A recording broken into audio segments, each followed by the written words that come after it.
Time to bring in our panel of political strategists this afternoon, Grahame Morris and Bruce Hawker. A very good afternoon to both of you. Before we get to the, both the campaign here and the presidential race in the US, I'm keen for both your thoughts on Brexit. The vote will be Thursday night. I think it is our time this week.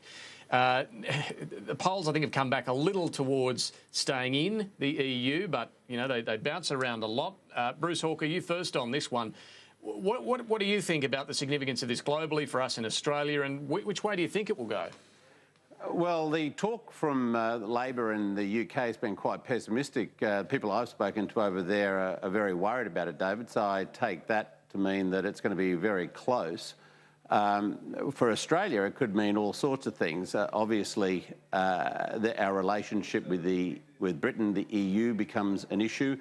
If this were to become an impetus for other nations to leave the EU as well, you could possibly even see a breaking up of that common market, and again, that would create a lot of instability in the financial world as companies try to work out how much more it was going to cost to do business with Europe if they were based in the UK, for example. So not a very good message at all to be sending out to the world in terms of just stability of the international economy. I think if they leave, we will see real ructions in the stock market for starters and elsewhere too.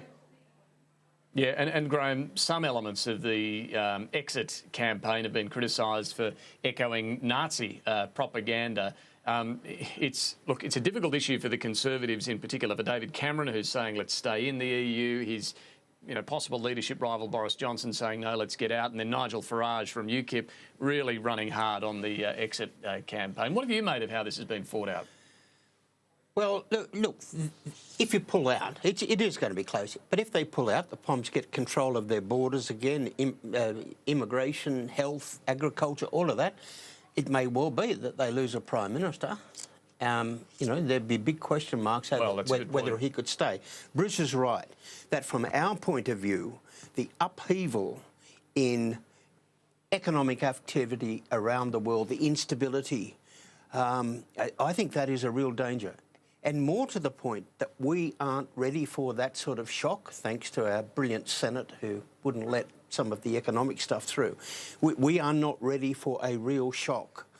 And you can just see that if the Poms pull out, Europe is going to be on very, very unstable ground, and that's not good for us. All right, let's talk about the US, where Donald Trump has, well, again, courted controversy, suggesting that the US should consider profiling Muslims in the country. There's also, Bruce, some seeds of a move to try and stop him getting the Republican nomination from some Republicans ahead of the convention that will be taking place there next month. What do you think, though? It would seem pretty difficult to stop him actually being nominated, being endorsed officially. He's got the numbers, and I think there's desperation in the Republican ranks now, particularly amongst those who see a bad result for Trump leading to a bad result for the Republicans in the Senate and the House of Reps. And that's a very real possibility if they just, vote the ticket. So that's number one. Number two, the good news, by the way, is that in recent days, Hillary Clinton has actually started to open up a lead over Trump over what's been a very bad week for him on a range of issues, not least of which was Orlando. I think he's probably trying to retrieve some ground with racial profiling of Muslims. He probably thinks he's on strong ground there. But I think Americans generally are feeling pretty uneasy about him, and it's been reflected in the polls, and that's good news. Yeah, Grahame, what do you think? This idea of profiling Muslims has been a big talking point in the US over the last 24 hours on the back of these Trump comments. Is this sort of stuff going to get him into trouble? Look, racial or ethnic or any sort of profiling, no, definitely not. Just not on. However, risk profiling is very, very important. And whether it's the FBI or the Australian Federal Police, if you look at some of the activities around the world at the moment, the risk is actually coming from some Muslim individuals. So, of course, there would be some Muslims on any sort of watch list. Now, is that ethnic profiling? No, I don't think so. It is risk profiling. and any head of any police organisation or any crime-fighting organisation like that who does not have a list like that ought to be fired. Let's talk local politics. The big campaign launch yesterday from Labor, the Liberal one will be this weekend on Sunday somewhere in Sydney. Bruce, you've been involved in many of these things over the years. They haven't changed much. The big screen backdrop, the long speech, the party faithful in their T-shirts cheering on. What impact do they have? And, is it time to shake them up and change them up a bit? Look, it is an opportunity, I guess, to kick-start the campaign in the last couple of weeks of an election which has been very long and drawn out. So that's not a bad thing. It's given Bill Shorten, a lot of exposure. Certainly the whole question about Medicare privatisation is front and centre in people's minds and in media coverage. So all these things aren't bad for Shorten at all, I think, in the last fortnight of the campaign.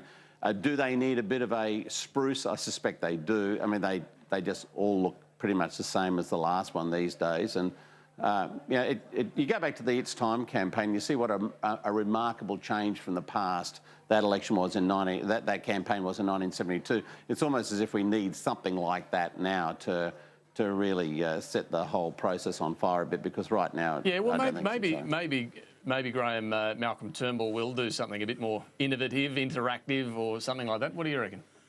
Well, you're actually right. That Shorten's thing with all the ministers behind him and the team and whatnot, we did for Malcolm Fraser in the 70s, exactly the same. Bob Hawke was a bit different. He came across Sydney Harbour in a barge like an emperor, and I think that's the last time they ever tried that.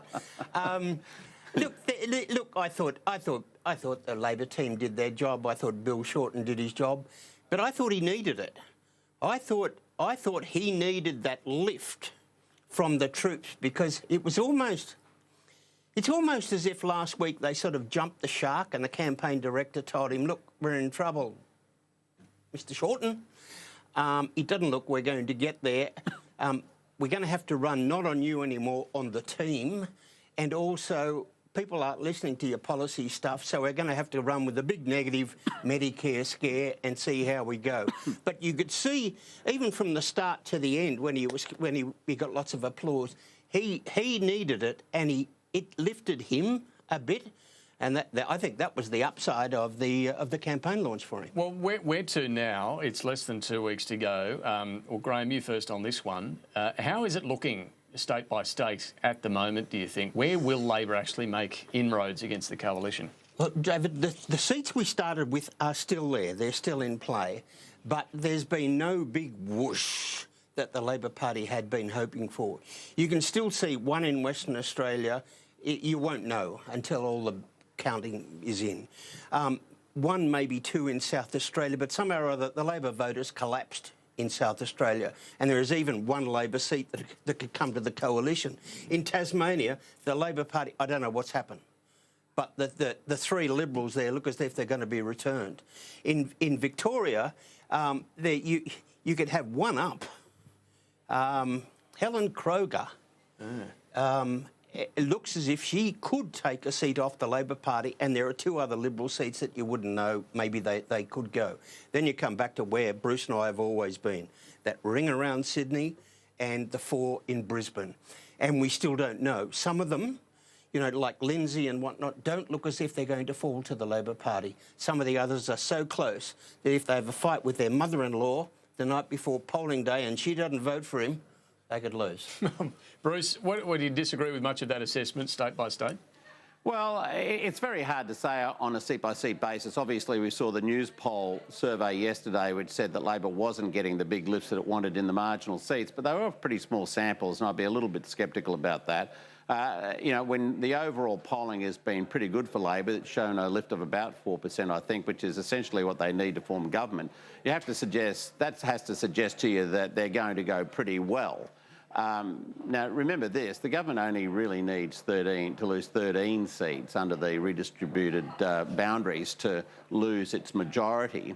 And not only do you have Labor doing, I think, very strongly in Western Australia, in parts of New South Wales, Victoria, Northern Territory, particularly, and I think 2 seats coming up our way in Tasmania, at least.